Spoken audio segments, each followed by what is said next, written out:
DKI Jakarta mulai memasuki fase transisi PSBB dengan dibukanya sejumlah sektor perekonomian hingga tempat ibadah. Lantas apakah Jakarta siap dengan perubahan yang dilakukan secara bertahap? Nah, untuk membahas hal ini kita telah terhubung dengan pakar epidemiologi Universitas Erlangga, Laura Nafika Yamani. Selamat pagi Mbak Laura, bagaimana tanggapan Anda atas perpanjangan PSBB ini? Apakah langkah Pemprov DKI menurut Anda sudah tepat? Ya, selamat pagi Mbak Sarah dan Mbak Amel di CNN TV. Kalau menurut saya memang langkah yang diambil oleh pemerintah DKI itu merupakan suatu langkah simulasi ya. Jadi artinya ini kan dalam tahap masa transisi gitu ya. Jadi pelonggaran PSBB dengan membolehkan beberapa sektor itu bisa beraktivitas seperti normal gitu ya. Tetapi ini kan tidak dilakukan secara los, artinya kan masih secara hati-hati seperti itu.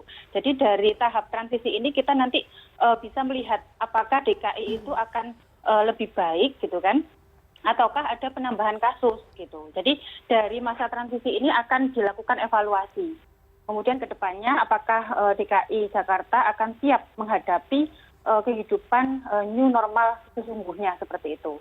Jadi kalaupun nanti pada perjalanannya, perkembangannya ternyata ada peningkatan kasus, maka pemerintah daerah DKI harus bisa melakukan pengetatan seperti itu. Baik, lalu mulai Senin besok atau 8 Juni sebagian perkantoran hingga rumah makan akan dibuka. Lalu apa yang perlu diantisipasi dan menurut Anda apakah sosialisasi protokol kesehatan new normal ini sudah dijalankan dengan baik? Iya, saya rasa tahap untuk mengevaluasi masyarakat itu kepatuhan terhadap protokol kesehatan itu sudah ada atau enggak itu sebetulnya bisa dievaluasi ketika tahap PSBB ya Mbak ya. Jadi kalau pas tahap PSBB kemudian dilakukan survei gitu kan, masyarakatnya apakah patuh atau enggak. Nah, ketika didapatkan hasil survei bahwa masyarakat ini patuh, artinya tindak lanjut dari pemerintah daerah untuk bisa menghadapi new normal itu lebih confident dibandingkan dengan ketika masyarakatnya itu masih banyak yang melakukan pelanggaran seperti itu. Jadi kan intinya adalah PSBB itu membentuk suatu habit atau budaya dari masyarakat.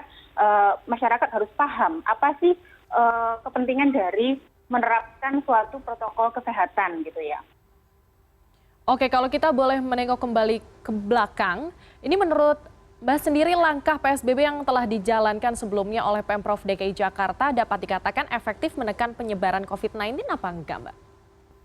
Ya, kalau seperti yang dipaparkan oleh Pak Anies gitu, Gubernur dari DKI Jakarta, beliau menjelaskan bahwa memang kan sudah dilakukan evaluasi ya. Jadi seperti rekomendasi dari Badan Kesehatan Dunia atau WHO, ketika suatu area atau negara bisa menghadapi suatu kehidupan yang dikatakan sebagai new normal ya. Jadi new normal itu artinya tidak kembali normal, tetapi normal dengan tanda kutip.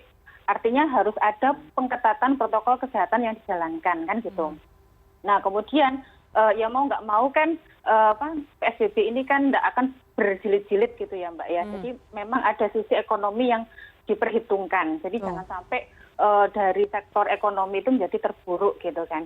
Nah ketika indikator-indikator yang direkomendasikan oleh WHO seperti yang pertama adalah secara epidemiologis penyebaran penyakitnya seperti apa. Apakah sudah melandai seperti itu. Kemudian yang kedua, melihat dari fasilitas kesehatan yang dipunyai oleh daerah tersebut. Apakah sudah cukup gitu kan? Itu sebagai upaya antisipasi ketika nanti memang masyarakat beraktivitas di luar, kemudian ada penyebaran kembali gitu kan. Nah, ada penanganan kesehatan yang harus dilakukan, maka fasilitas kesehatan ini sangat penting untuk disiapkan. Kemudian yang terakhir adalah tentang surveillance kesehatan. Jadi untuk menghadapi suatu masa transisi atau kehidupan new normal gitu ya, jangan sampai pemerintah itu berhenti melakukan metode-metode 3T gitu ya. Jadi tetap harus menemukan kasus, kemudian men-tracing, kemudian melakukan treatment, isolasi, itu untuk memutus mata rantai dari penyebaran COVID-19. Baik, lalu Mbak Lora dengan oke, kalau kita bandingkan Indonesia dengan negara-negara lain di ASEAN, menurut Anda apakah pengendalian COVID-19 yang dijalankan oleh pemerintah ataupun masyarakat sudah dilakukan dengan baik? Ya, kalau kita tidak bisa melihat secara nasional ya, itu harus diidentifikasi memang secara lokal gitu. Karena masyarakat kita itu kan masyarakat yang majemuk. Karakteristik dari masyarakat kita itu sangat bervariasi gitu ya. Jadi mungkin kalau yang sekarang PSBB yang dilakukan di DKI Jakarta itu sampai mencapai 3 jilid itu sudah berhasil gitu ya. Tetapi itu mungkin tidak berlaku di daerah yang lain seperti itu. Jadi kita harus betul-betul melihat karakteristik itu secara lokal. Jadi keberhasilan itu memang tergantung dari peran aktif masyarakat gitu kan.